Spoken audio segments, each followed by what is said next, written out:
Okay, welcome back to Gary's Economics. Today we are going to introduce the first part of our online course, video number 1, which is going to be what is wealth. Okay, so I was at a conference the other day, a conference about economics media, and there was a guy basically spoke about how when people watch Jordan Peterson's videos, they don't just watch his recent videos, they go back to the beginning and they watch it through. Because what people want is an online course where they can follow the subject through so they understand it completely. And he called it a MOOC, massive open online course. And it got me thinking about this channel. Basically, this channel, in my eyes, is an educational channel, which is to teach and educate ordinary people about economics. Basically pushing a specific narrative, which is that living standards are falling because wealth inequality is increasing. If you want to stop the decrease in living standards, we need to stop the increase in wealth inequality.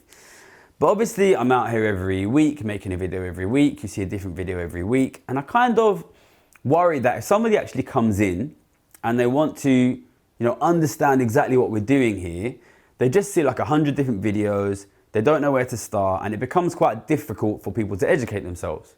And we often get people asking us questions which have been addressed in previous videos. Like, for example, people say, what do you mean when you say government gave hundreds of billions of pounds to the rich during COVID?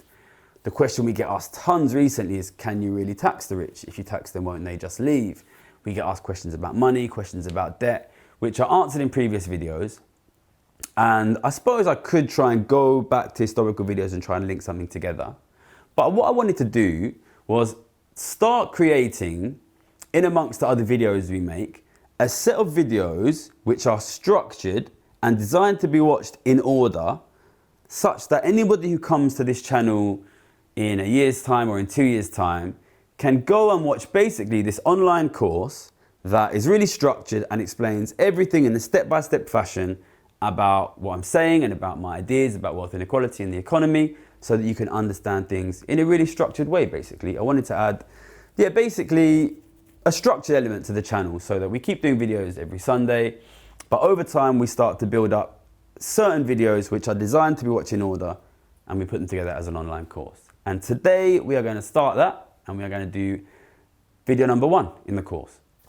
And video number 1 is going to be called What is Wealth? Which is a very simple video, which is introducing the concept of wealth to people, because often economists don't talk much about wealth. They talk about things like income, they talk about things like jobs, they talk about things like unemployment, but they don't talk about things like wealth. When I talk about inequality, I'm always talking about wealth inequality rather than income inequality. And in order to understand that, you need to understand wealth. So, what is wealth? First thing is, wealth is different to income. Now, I think for most ordinary people, their financial situation is basically about their income, which is about what job they do. When I was a kid, I thought that if you wanted to be rich, you got a job in a bank and you made, £100,000 a year. If you can make £100,000 a year salary, you're super rich. And the difference between financial positions of most ordinary people is largely about what job do you do. It's important to understand there are a group of people whose income does not come from their work. Their income comes from wealth. What is wealth? Wealth is about ownership of things, of assets. Now, the most practical and close to ordinary people's lives example of wealth is housing. So some people own their own house they live in. Some people don't own their own house they live in and they rent their house. Some people own their house with a massive mortgage. Some people own their house with a very small or no mortgage. This is the most obvious example of how some people have wealth and some people don't. If you own your house with no mortgage, you don't need to pay interest, you don't need to pay rent, you simply can live in that house essentially for free. If you don't own a house, you will have to pay either interest on a very large mortgage or you have to pay rent. So these houses exist, the house that I live in exists. Outside there's lots of houses and blocks of flats. Everything exists, everything is owned by somebody. That's the first thing. If you don't own your own house, somebody else owns it. Either through lending you money for your mortgage or directly they own it and you pay them rent. So, the first form of wealth, housing, it exists, it's everything, it's everywhere. Everything is owned by somebody. I think this is quite visible. People know that housing is important. People know that either they own their own home or they don't own their own home. If they don't own their own home, they have to pay rent. I think what people often fail to realize is that there is much more wealth other than housing in our society. So I'm looking out here through this window, I can see Whitechapel. There's a massive hospital right there. That's Royal London Hospital. That's worth an enormous amount of money. It's owned by somebody. That's a form of wealth. If I look out here back and to my right, I can see Canary Wharf. There's a bunch of enormous skyscrapers. These skyscrapers are worth an enormous amount of money. They are owned by somebody. That is wealth. There's a railway line out here. That is owned by somebody. That is wealth. If I go just out here onto the main street, that's Commercial Road. There's lots of shops. There's lots of restaurants. If I go over there to Stratford Westfield, there's an enormous shopping centre. In the centre of London, there are tons of skyscrapers. There are theatres. There are pubs, bars, restaurants, shopping centres. This is commercial wealth. Now, what is interesting about commercial wealth is ordinary people don't normally own it, right? Ordinary people are often struggling to own their own home. They don't consider when they go to work in an office or whether they go to shop in Tesco's or whether they go to a restaurant that these commercial buildings are also owned as well. Now, this is a massive part of wealth. And the fact that ordinary people often don't own their own homes, but very often don't own a significant chunk of the commercial property, tells us another real fact about wealth, which is that property in many cases is owned by ordinary people, by the middle class, but commercial property is overwhelmingly owned by the rich. So, what is wealth? Largely in this country, it's property, residential property, but also commercial property. Residential property is often owned by ordinary people. Commercial property is overwhelmingly owned by the rich.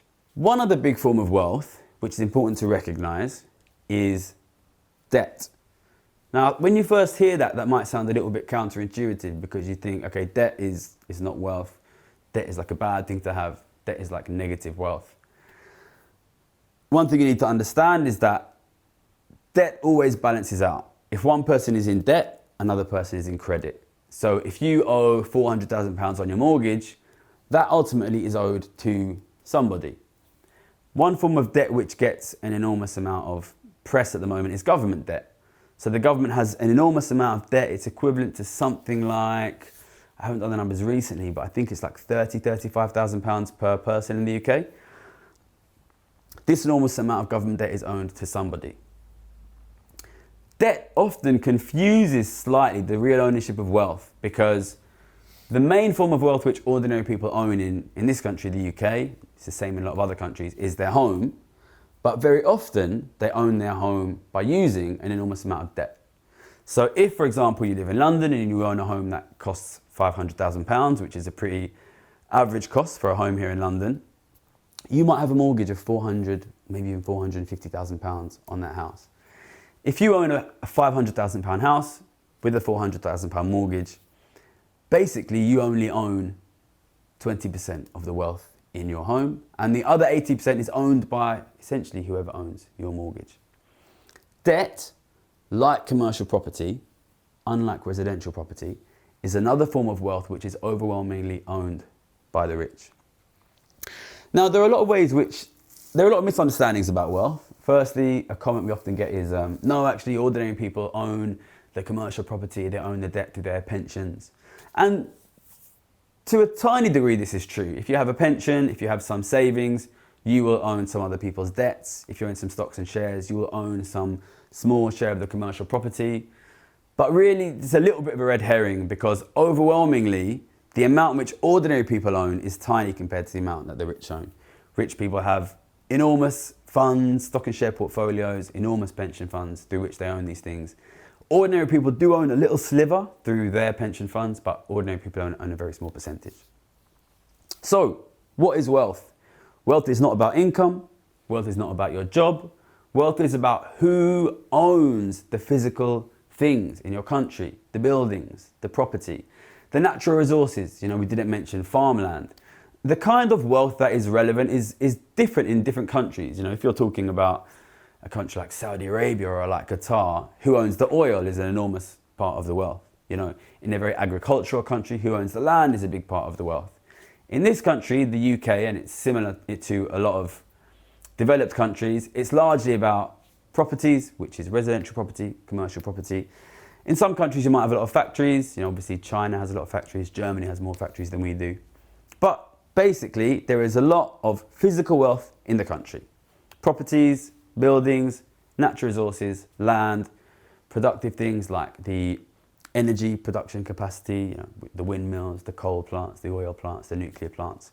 There is all this physical wealth in the country. Ordinary people, in most cases, own only their own property, and in many cases that's only through debt. All of the rest of the wealth is owned by essentially very wealthy people. And this leads to cash flows. The people who don't own the wealth have to pay the people who do own the wealth in order to use the wealth.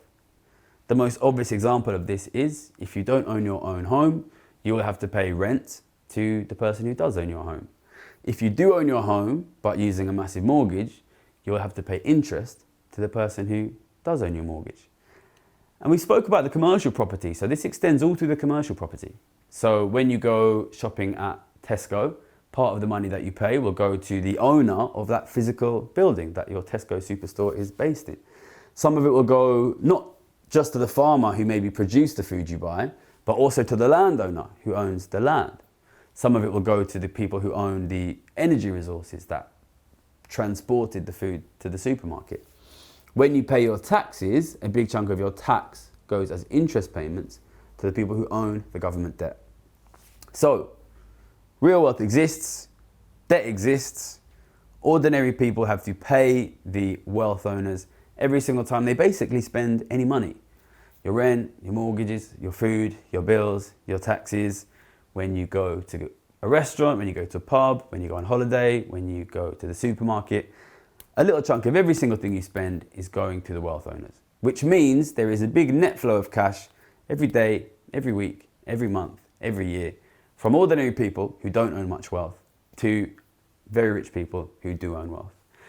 These are basic concepts, but it's important to understand because I think a lot of people who are not rich don't realize how much wealth there is and they don't realize they're paying to use it.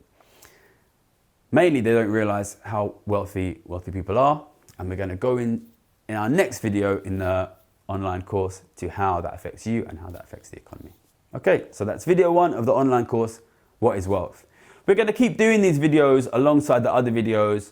We're going to put them up on the YouTube in a separate, what do you call them? Those things. Yeah, in a separate playlist. We're going to put them up in a separate playlist on the YouTube so that over time we build up a course that people can watch from the ground up and start to understand everything in a really clear, simple way what we're doing. We're not going to stop the other videos we're doing, the more topical videos, the more salacious videos, which I know you all love, and the more educational videos pushing for changing the tax system. But hopefully this will give newcomers over the years a place to really develop all of their understanding. Okay, thank you.